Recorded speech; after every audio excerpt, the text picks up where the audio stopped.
we talk about startups, people talk a lot about unicorns. If you read TechCrunch, they talk about unicorns, which is great, really valuable to understand what works and what doesn't. But I think it's worth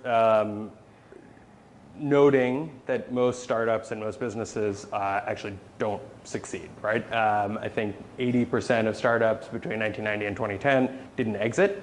And so hopefully there's something to be learned and something to be gained from thinking about and understanding all of those things.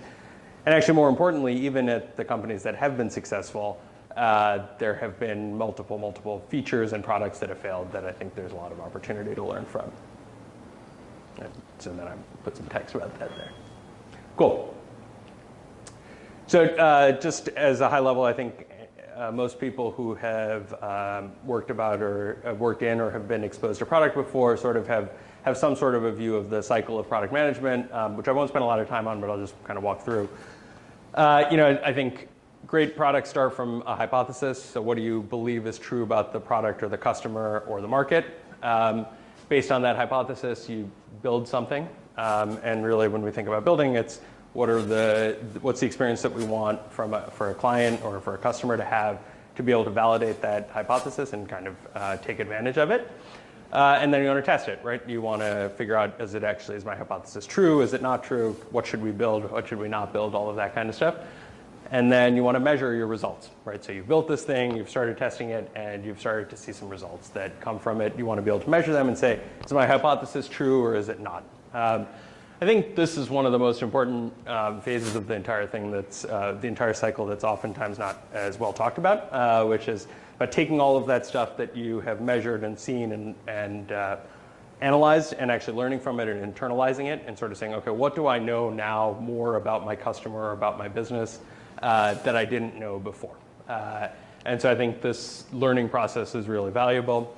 Based on your learnings, you want to iterate and say, okay, what's the next version of my hypothesis? What's the next thing I want to test going forward? And then you kind of go back to the loop, and hopefully you get better each time. And I think one of the things the two things that are worth noting in this cycle are, one, the goal of any PM or any business should be to increase the speed of the cycle. So you want to be able to learn as quickly as possible and iterate as quickly as possible and figure out what works or what doesn't work as quickly as possible, especially in an early stage startup where really it's a race against time.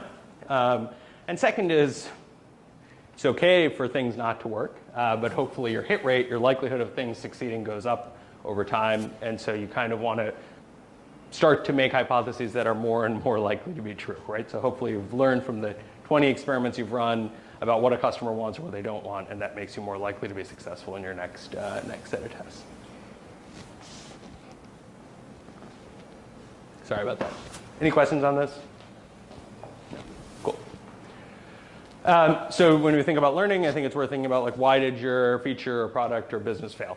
And a framework that I think we use, or I think a lot about, is around execution and hypothesis. So some of you may be familiar with a 2x2 matrix.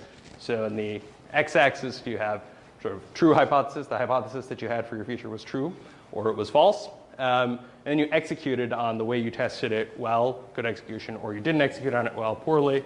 And you end up with one of four outcomes.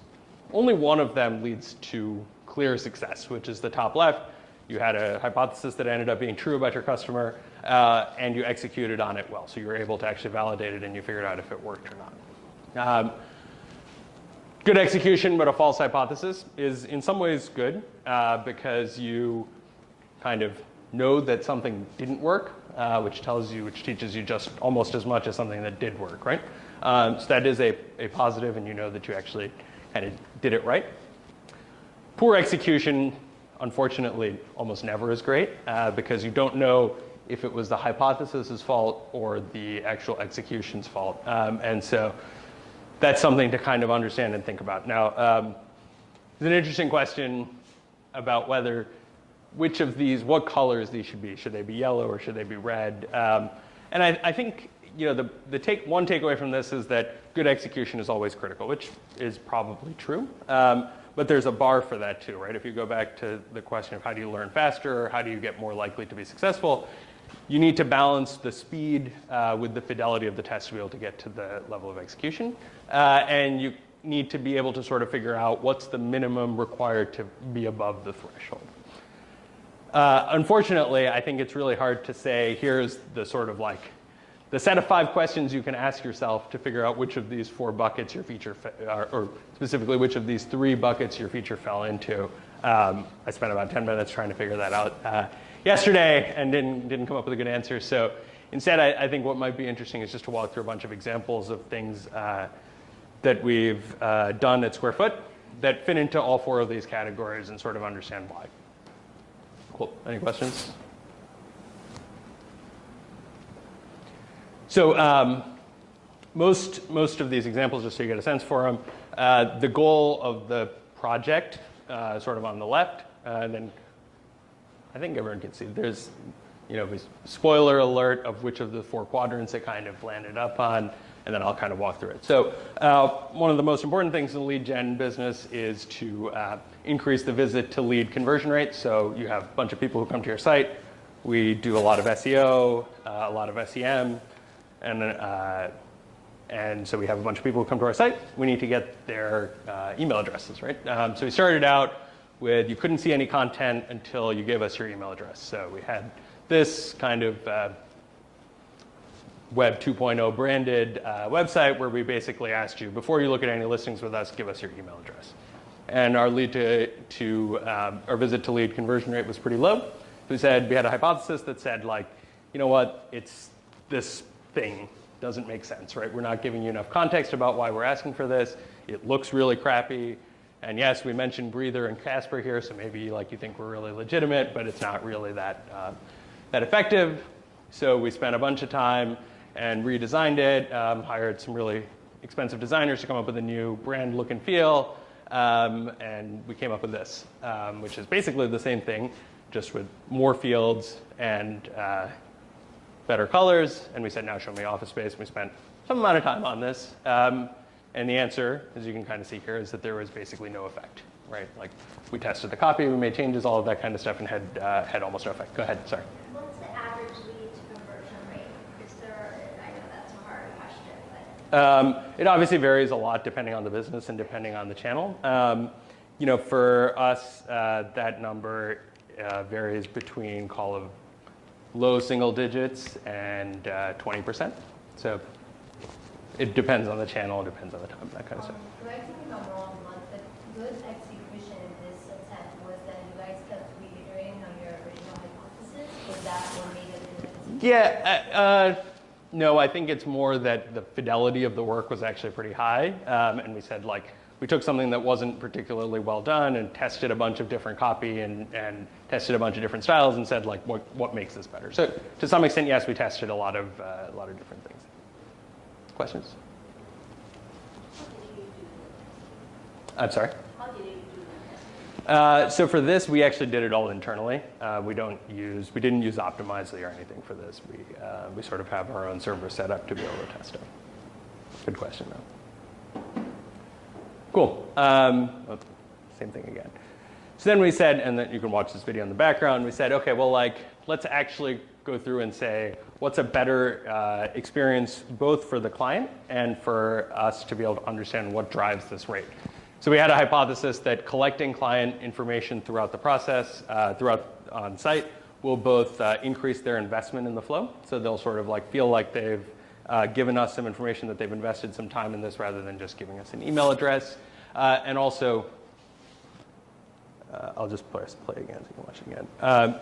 And also provides an opportunity for us to show expertise and show them that we know what we're talking about. So here, we give them some information about what different size types look like, what the pricing is in different markets, and they've kind of started to fill out this profile.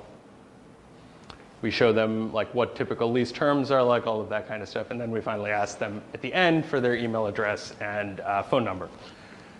And a really interesting thing about this experiment was we started out, we had an expectation that the number of leads we'd get would go down, but the quality of those leads would be higher, as evidenced by sort of their eventual conversion through the flow. So we said it's okay if we have fewer leads, fewer email addresses, but they'll end up being better clients at the further down in the funnel. And what we actually found after a little bit of iteration on this was that we were actually able to maintain the same lead volume. So we were able to get the same conversion rate through the funnel, even with all of these steps. So there's some conventional wisdom of like remove friction from every possible thing that you can. This is an interesting example for us of where we didn't remove any friction. We actually added a bunch of friction to the process, but ended up net ahead. And more importantly, we were able to measure and track what happened at every step in the flow to say, okay, where was there drop off, where was there not? What screens do we need to change? What screens do we not need to change?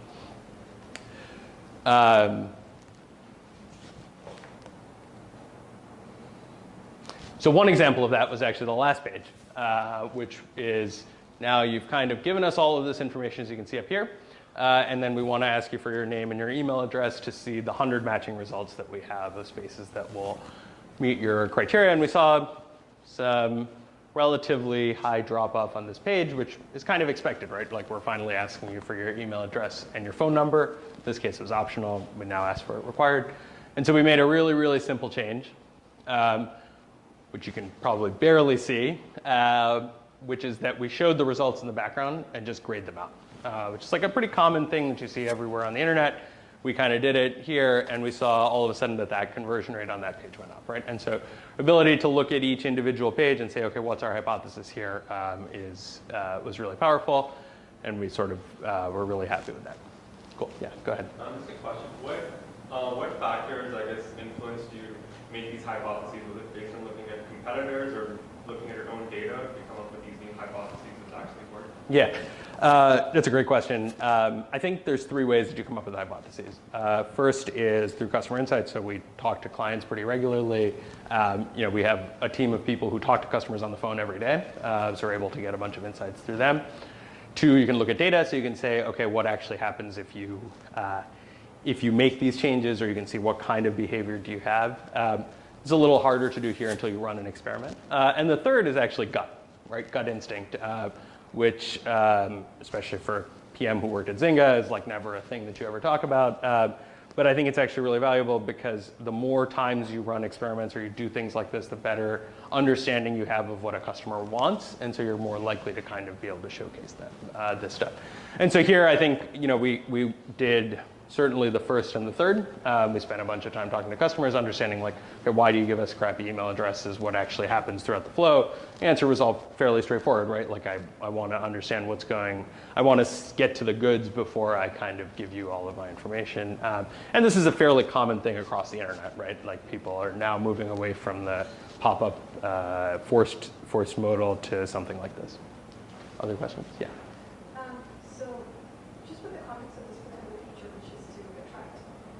Information of your customers and the conversion. Who are the main internal stakeholders in this particular project? Yeah. Alongside the product manager. Yeah. So our company is basically divvied up into three teams. There's product and engineering, marketing, and the brokerage. And so I would say in this, all three teams are fairly involved, right? Because the quality of the leads that we get ultimately affects the brokerage. And obviously marketing is driving visitors to the site, and marketing was fairly involved in an experiment like this. So I would say all three. One of the interesting things that we have in this particular part of our funnel is that we actually have a role called a BDR, which is like a SDR. Some of you have worked in B2B businesses. This is literally a person who's qualifying all of the leads that come in. They call them, they talk to them, they make sure that what they're saying really makes sense. And so that's, in a lot of ways, the front lines of getting all of this information and saying, okay, is this useful information? Is it not useful information? That kind of thing. So as we built this, you want to talk to all of those people and make sure that, one, we're driving the right kind of traffic, understanding how it performs for different types of traffic, and also getting the qualitative feedback from the BDRs who are actually working with the clients who come through the flow. Yeah? What was the timeline for this entire process, and were there any bottlenecks within your company while you were adjusting this? Yeah. So to be fair, we were a pretty small company when we did. We're still a very small company, but we were like maybe 20 people when we did this. So there's not a whole lot of things. The main bottleneck, I would say, is actually that we spent a bunch of time setting up the infrastructure to be able to A/B test this against our original flow, which is not something we had done prior, but was really worth investing in, given that it was a massive change to sort of the lifeblood of the business, as kind of the primary example, I would say. So how long did this all take? Yeah. I think we probably, from sort of start of design to did it in about 6 weeks. Yeah. So. Yeah. I have a very curious but dumb question. So, No questions are dumb. so how long did it take, this is before the product, which is really the inventory of the real estate inventory.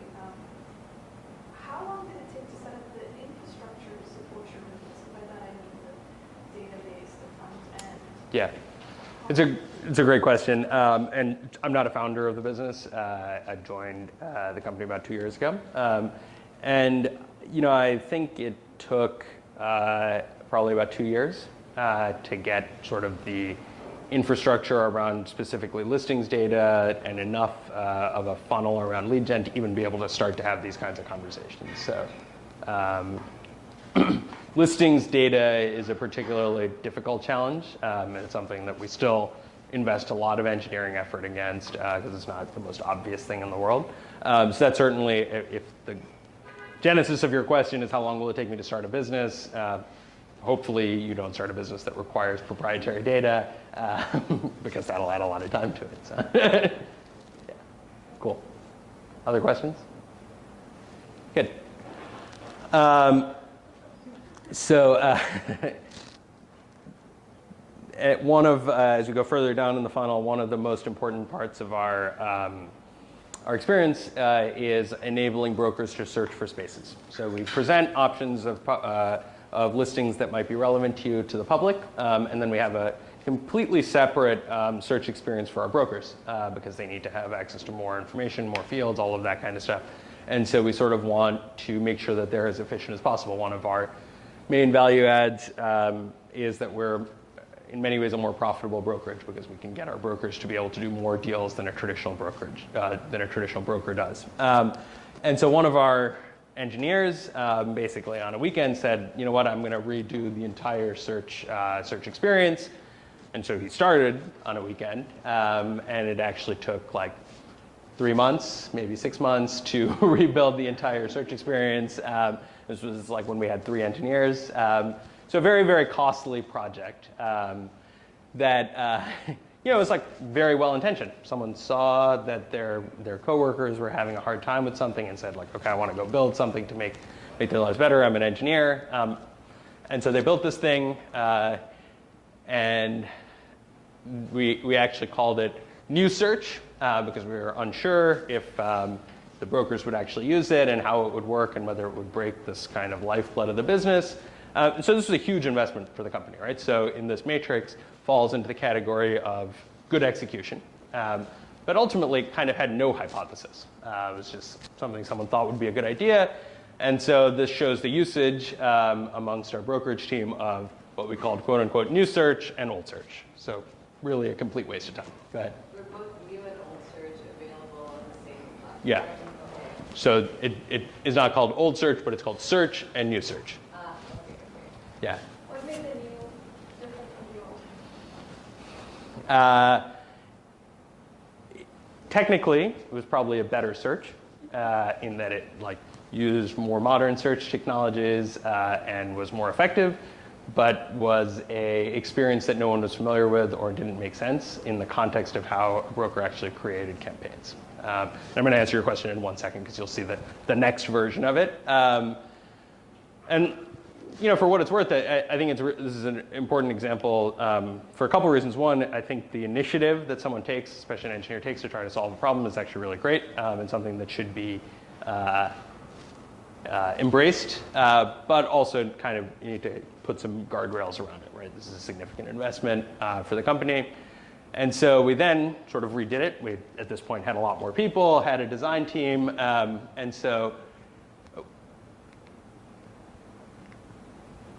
yes, so maybe I'll, so here you can see we sort of did like a bunch of different iterations with our brokers where we actually sent them qualitative feedback to say, how do you actually work with this? We sat with them, our design team sat with them and said okay, walk me through a flow, walk me through this, which of these two options makes the most sense, all of that kind of stuff, which is, in some ways good because we built a process based on how the brokers work. And as we kind of went through that, we said, okay, like, well, what do we actually want people to do, and sort of changed that process and tweaked it. But by working with, because we had at this point maybe 10 brokers, so we were literally building a product for 10 people, right? So you could talk to all of them, you could kind of figure out how do they want to use this, all of that kind of stuff. And so it did a bunch of user testing and user research along the way, and ultimately see that people really engage with it. This is like our dashboard of usage around this. So one, we can understand that how it's actually being used by our brokers, and that the experience for clients is a lot better. So just a good example of sort of like, we didn't have a lot of data, but we were able to gather and build a hypothesis around what would work by talking to our internal customers and working with them. You asked a question about stakeholders earlier. This is a great example of like working very closely with stakeholders to build the right kind of product. Cool. So this is actually a slightly different point that I wanted to make rather than an experiment, but I think it's something that's really important. A lot of times the thing that you're looking to measure takes a really long time. In our business, the average deal takes 90 days to close, from someone coming to our site to when they close. Some can take 2 years. So an experiment, when I said like you want to increase the speed of that cycle, that's really hard to do because it takes 2 years, and there's not much you can do to actually change that cycle. And so as a PM or as an engineer, I think you want to know very quickly whether the thing that you've just built works or not, because you want to change it if it doesn't work, right? And so you want to look for things that, and we have this discussion a lot at our company about correlation versus causation. It's very hard to prove causation. It's actually relatively easy to prove correlation, or somewhat easy to prove correlation. And causation would be much better. We could say, okay, this thing actually drives this behavior, and so we want to drive this behavior A. But in all reality, you have very little data, you have very little time, you have very little money. So you want to at least get to correlation. And so one of the things that you want to look for are what are things that seem highly correlated that are easy to identify very early on in a product's lifecycle or in a customer's lifecycle to identify that that it's going to be successful. So a great example of this is, again, closing deals takes months, if not years. But one of the things that we found was that what you actually can see is the faster a client goes out to tour with a broker, the more likely they are to, or clients who tour more quickly with a broker are more likely to close deals with us. And we're able to look back at years of data, and we said, okay, like if we look back at the people who ended up working with us, they ended up going out to tour with one of our brokers very, very quickly. So we said, what can we do to actually drive that kind of behavior and incentivize brokers, incentivize our PMs to sort of build the right products and right tools to drive that kind of thing. So how do you get people to go tour? So this shows the percentage of new clients who went out to tour within the first 14 days of a new lead. You see we sort of instituted this in the middle of July, and all of a sudden you saw those numbers pop up, right? Because it's something that we were able to focus on and prioritize and say, okay, this is really important, and give a very clear goal for the team to kind of work on. It takes time to understand what those metrics are that I call kind of quote unquote twitchy, but I think that's really valuable to understand how things actually work. Cool. Questions? Yeah. Once you had a user's email address, Yeah. how often would you reach out to them? Yeah. I actually got a fight with founder because I got like hounded with emails and like every day from different people at the company. And From our company? No. Oh. Social media, site, and I literally like got a little spat. There's a balance, obviously. I think you'll see we have this chart later on in this. There's two types of communication that we focus on. One is immediate communication. Someone is on our site right now looking at Office Space or looking at whatever the product we have, and it's our job to get in front of them as quickly as possible. They're sitting in front of their computer thinking about this thing or on their phone. And so we want to reach out to them as many times as possible to get them to talk to us, right? Whether that's over email or over the phone. We happen to ask everyone for their phone number. So that's one. And then the other is sort of email communication. And we actually do, our marketing team basically does a whole bunch of different cadence of tests. But typically, you get an email from us with every 3 days if you're an active client at the beginning, and then over time, if you don't respond, it sort of dies out and goes away. We are not particularly aggressive about marketing emails. We probably send a marketing email once a month, once in 2 weeks, something like that. But our business is also very different than a lot of consumer businesses where like you're trying to get someone to buy a salad today or whatever it is, right? Or buy a slice of pizza. Yeah. Curious question, this leads, this is about your marketing campaigns and how you actually acquire customers outside of the confines of who's coming to your site. Yeah. So just tracking the customer in the digital trail. What kind of marketing campaigns do you have beyond just someone coming to your website? So Yeah. is there like someone standing outside Y Combinator, some sort of accelerator, startups or hey? Yeah.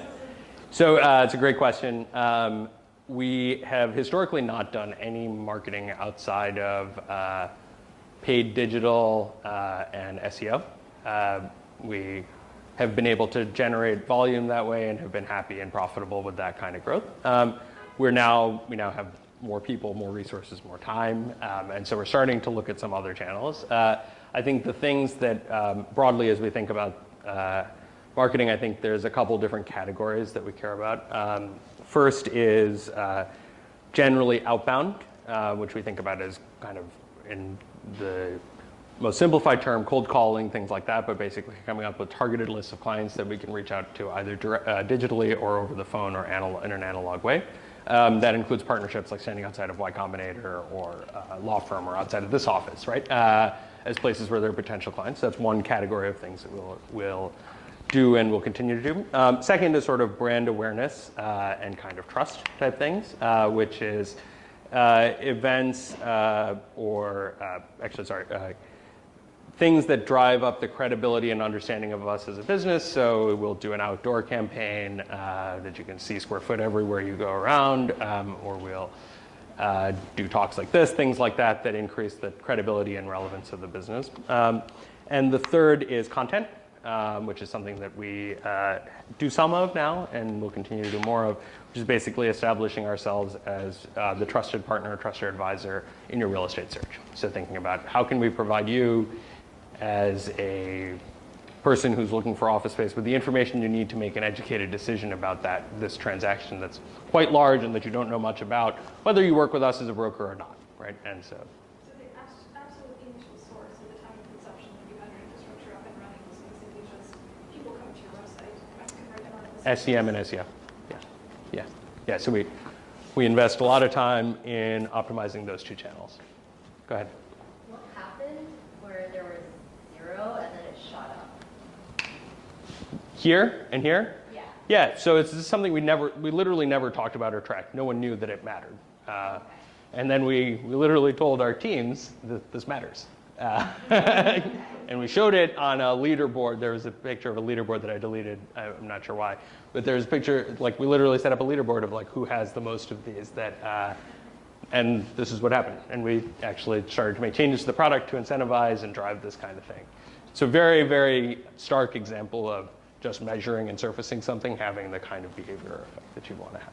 So, cool. Other questions? Yeah. My assumption is you're probably going to go into it eventually, but how do you create a roadmap of what are the things?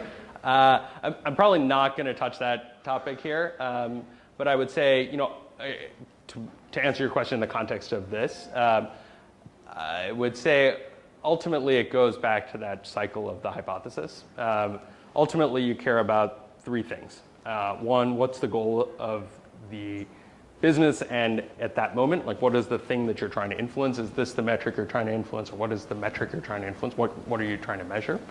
2 is if you take the set of ideas and the set of features that you have, if you stack rank them, what's the relative impact you expect them to have against that metric, right? So if we could do something that automatically said every client's going to be able to schedule their second tour on day 1, and we have the highest confidence that that is going to drive that, then you should absolutely prioritize that. So being able to rank your set of ideas with their relative impact against whatever your goal is that you have. And the third thing is your cost, right? So some features which may be that we need to build an entirely new application to drive this. It's high cost, right? Maybe high value, high cost. Maybe there's something very inexpensive that we can do that drives this goal, which in this case, putting up a leaderboard is not an expensive thing for us to do, right? And so you want to relatively balance all of those features or those ideas with their relative impact and the relative cost to come up with a prioritization of roadmap. I think in general, like the ideas that you have around a feature come from, again, the hypotheses. What do you believe are the things that will drive this kind of behavior that you care about? And so it comes back to clear goals, clear hypotheses, and then being able to predict what the cost and the impact of those things is to be able to prioritize a roadmap. Go ahead. So speaking of cost, Yeah. going back to like the new search versus the old search, Yeah. as like a product manager with like a very limited engineering team and that project costing 6 months, like, did you check in with the engineer like every week, like, hey, is this almost done? Like, do you know that this has impact? Like, You're basically asking if I was a good product manager. I wasn't. So that's why I kind of kept going, right? but, like, I guess like what was the decision-making process and like thought process that was involved? Yeah, I actually think, and this is a learning from that kind of a process, is oftentimes engineering teams and PMs and businesses don't understand sunk costs, right? Like you've already invested so much time and you've already invested so much effort, so we might as well do this, which is one thing. The second thing is around working with engineers around estimation. I think it is oftentimes a unfair expectation of engineers that they will have very accurate estimates of things very early on in the process. There are two ways to combat that. One is to spend time up front to estimate something. It takes a week to figure out what a 3-month project will take. Well, you should say that's okay. Right? It's worth that time. And two, 3 weeks to estimate how long the 6 month project I said a week, but yeah, order of magnitude, right? Like it's not going to take 5 minutes, right? It's not a conversation. Someone has to actually do some amount of work to be able to effectively estimate that. And two is estimates, I think, are most effective when they're ranges. And the breadth of the range goes down with both the fidelity of understanding of what the feature is, and two, the closer you are and the smaller the scope of the feature. So when you start something that's a 6-month project, it's somewhere between 6 and 8 months. And then hopefully when you're a week from it finishing, it's a matter of days, right? And so kind of, I think it's a push and pull between engineering and product to understand that. But that in combination with sunk cost is what drives things like that. Yeah. Sorry, almost Yeah. not letting you go. That's fine. I don't have that many slides. So. I'm just gonna almost like ask you to box this in categories, but given the fact that we're a small startup and the team grew, Yeah. when it came to projects, what sort of development methodology were you really going towards? Was it Agile Scrum? Was it Agile Kanban? Was there anything like that? Yeah.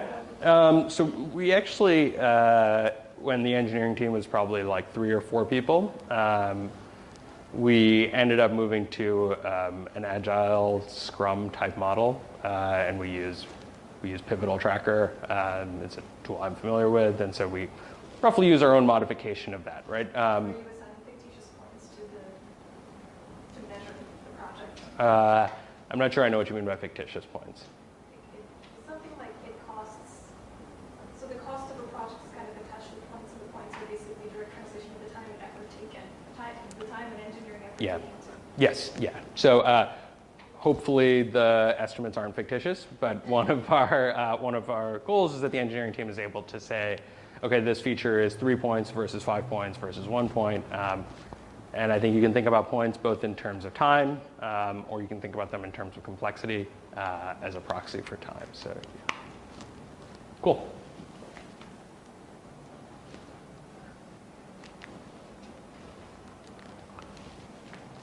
Okay. So now one of our biggest goals, especially early on or mid-level in the funnel, is to get a client to talk to a broker, right?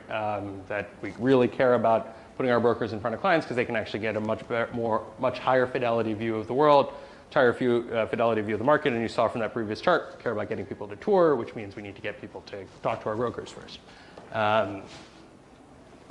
And so we had we started out, there's a bunch of features that we built to try to drive that. So when I worked at Zynga, one of the things that we thought about was like gamification is this idea of a completion mechanic. Like no one ever likes to see an empty checkbox.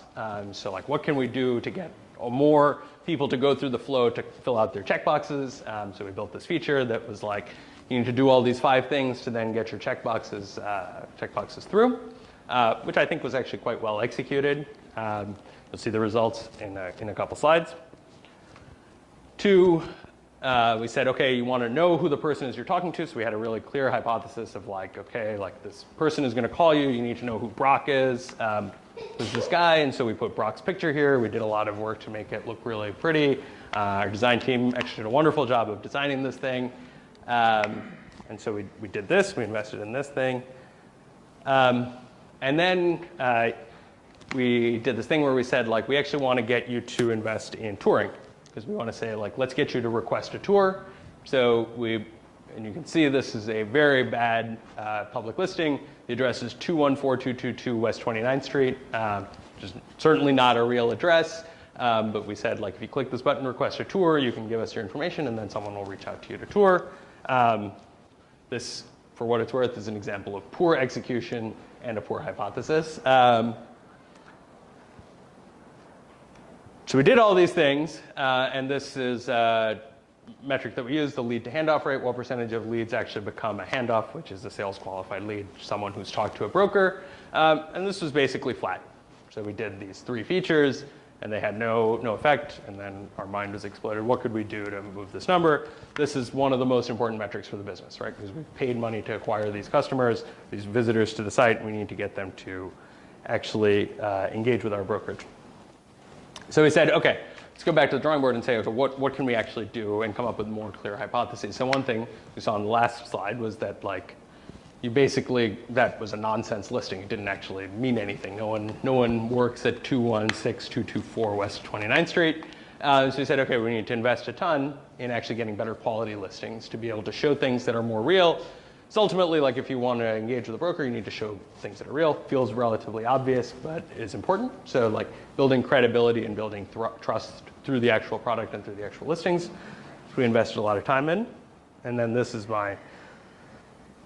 another really nice version of this, is actually what we call the BDR process. So I think one of the most interesting things in a business like ours, which is a not just software business, is a software and operations and people business, is that a lot of the levers that you have to pull are not just software.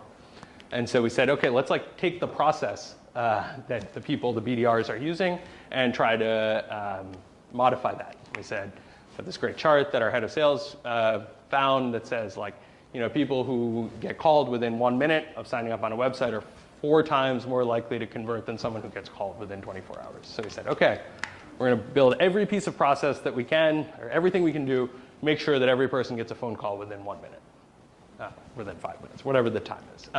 It's like some amount of technical work, but a lot of sales operations, a lot of coaching, all of that kind of stuff. And all of a sudden we saw this happen, which is that number went from 3% to 9% in the course of 6 months, from like both product work, process work, and really the team having a very clear alignment around what the goal was and what our hypotheses were to be able to push that. So good example of how, to someone's earlier question, how teams work together, what are the different stakeholders, all of that kind of stuff, and also being able to say, okay, like hypotheses that actually worked and were successful. Cool. Any questions on that? Yeah. Sorry, what does BDR stand for? Business development representative. It's basically like a inside salesperson. Go ahead. So eventually you're going to have to like massively expand your BDR personnel to make this an effective change. Otherwise it'll just flatline, right? In some ways, yes. In some ways, no. So I think what we end up doing is being able to provide the information that someone needs to figure out and prioritize which clients matter the most. So one of the things that this, sorry, I'm going way back here, this onboarding process does is it actually helps us pre-qualify a customer. So we can say, okay, this person is looking for 100 square feet for 1 employee. It's not the first call we need to make, right? versus someone who's looking for 200 employees, right? I would think, I know I'm not like a real estate expert or anything, but Either am I, don't that worry. the criteria that would be most important would be like how quickly do they need to move? Like moving is a pain in the ass, so don't you just want to find people that need to move like right now and weed out everybody else? Because I mean, I go on Zillow all the time to look at like a nicer apartment, but I'm not going to move unless the opportunity cost is there for me. Yep. I see something that's like an amazing deal, or I get bed bugs. Yep. So the last question we actually ask in that flow is when do you need to move? Right. And how long is your lease term expected to be? Because that is, to your point, it's one of the most important things is A, what's your immediacy of moving? And B, what's your, do you currently have a lease? Do you currently have something to move out of? Because that tells us how to prioritize you. And you typically see, I think this is where you start to see some differences between residential and commercial, is the concept of real estate porn exists in residential. I think I have a friend who works at StreetEasy, and my suspicion is that they have like 8 million DAUs. Like every person in Manhattan is looking at StreetEasy every day. At least my wife is like at least one of those 8 million. But we don't have that, right? Like commercial real estate is interesting when you think about your office, all of that kind of stuff, but it's not necessarily something that most people dream about all the time. The one counter example to that I think is really interesting and is something that we need to be are cognizant of is like oftentimes people want to start a business, and in that process of kind of imagining what their business is going to be, they think about what their office space is going to be, which is good, it's important, not the leads that we want to spend a ton of time. But yeah, very good question. Yeah, go ahead. So if you go back to like the graph, the last slide with the graph, the live graph. Oh yeah. Yeah. So with each of these initiatives, like, how did you know how to prioritize each one? Like, Yeah. How did you know which one to do first? So Well, what was that about? clearly we were not very good at that, right? And actually what I would say is we didn't know, right? Some of them were, if you go back to that question about the roadmap, some are bigger, much bigger initiatives in terms of cost, but we expected to have much bigger impact, right? So like this particular thing is a ton of work, right? Getting better quality listings, changing the entire experience on the site was a significant effort, right? But as we talked to clients, it became very clear that like one of the biggest questions that they had was like, this is probably not a real building or a real address, right? And so we knew that the credibility, and you heard that from clients as we talked to them, and so that allowed us to say, okay, this is worth the investment, right?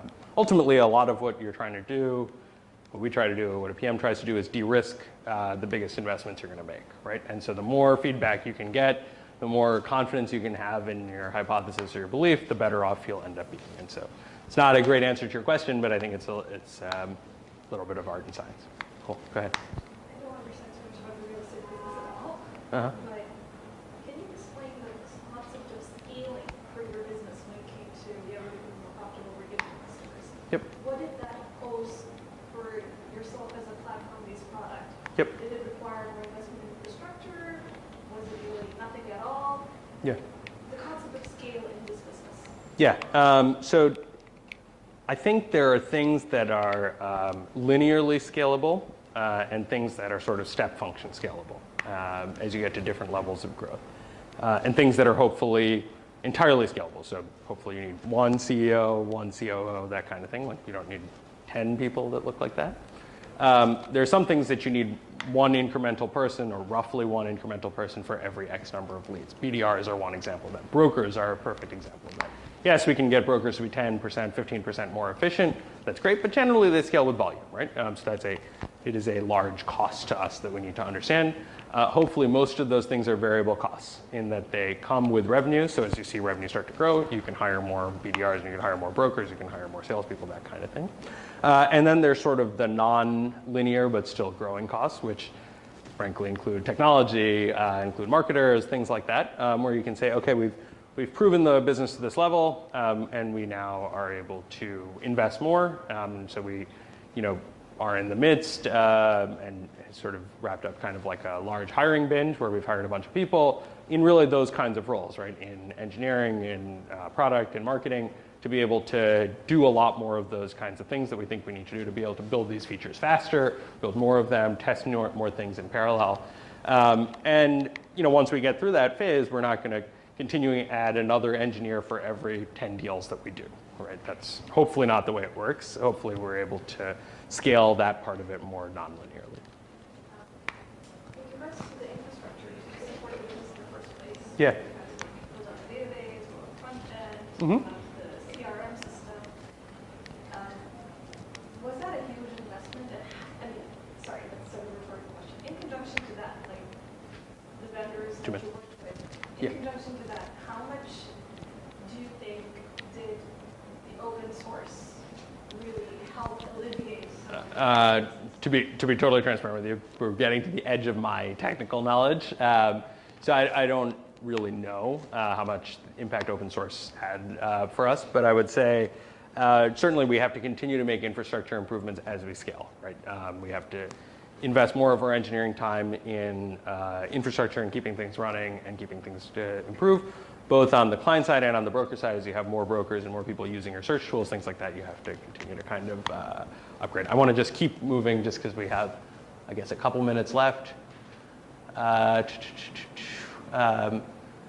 Great, so last slide. So we talked about this zone of insecurity, which is basically you don't know whether your feature worked or your hypothesis was true or not. Some things that I think are interesting to think about and worth thinking about. So where do good hypotheses come from? Someone asked this question earlier. I think they come from a variety of places. They come from customer insights. So you talk to customers, you figure out what do people want, what do they tell you they want, do they want a faster horse or do they want a car, that kind of thing. Two is getting data, so understanding what kind of data do you have about your users, about their usage, about their behavior. And then third is gut, right? So hopefully you spend enough time immersed in the business and immersed with the customers to be able to understand what matters to them. And your instinct is more likely to be right, which I think is worth acknowledging. Next thing is pre-plan your next steps. So one of the things that I think is really helpful to figure out if your test is or your feature is going to be good, or you're going to be able to be actionable at least, is to say, if this happens, then this is what I'm going to do next. So sort of being able to pre-plan and say like, okay, like we ran this experiment and we saw this result. And so if we see this result, then we would do this thing or we'd do this thing. And if we saw the negative result, then we do this thing or this thing. And that working through that logical flow chart of if this, then that kind of forces you to make sure that you actually know what's going to end up, that you didn't build something for naught, that there was actually something that came out of it at the end of it. Make sure you're measuring the things that matter. So it's very easy to look at vanity metrics, number of site visits or number of pages viewed or something like that. But like ultimately you want to be very clear on what am I actually trying to measure. I think one of the things, someone asked this question, like how do you spend 6 months building or 3 months building something and then it not being the right thing? It's very hard. It's worth reminding yourself that like a lot of things don't matter, right? A lot of things that we build or a lot of things that we spend time thinking about ultimately don't matter. And I think a good framework to think about a thing is, should we build this or not, is does it help validate your hypothesis about the business? Does it tell us, does it help us learn more? Does it help us scale? Are we confident in it? That kind of questioning helps us sort of make that decision of, is this above the line or below the line? And then the last bullet point is, a lot of times, a lot of things that we talked about here failed. And a failure can actually be a success because it tells you what not to do, which, as you think about investments, is a good thing to know not to invest in something and to be able to invest in something else. So don't be discouraged if something doesn't work out. Cool. That was it. Questions? You can email me if you want to work with us, if this has been interesting to you. And then, of course, if you work at a company that needs office space, you can also email me and we can help you.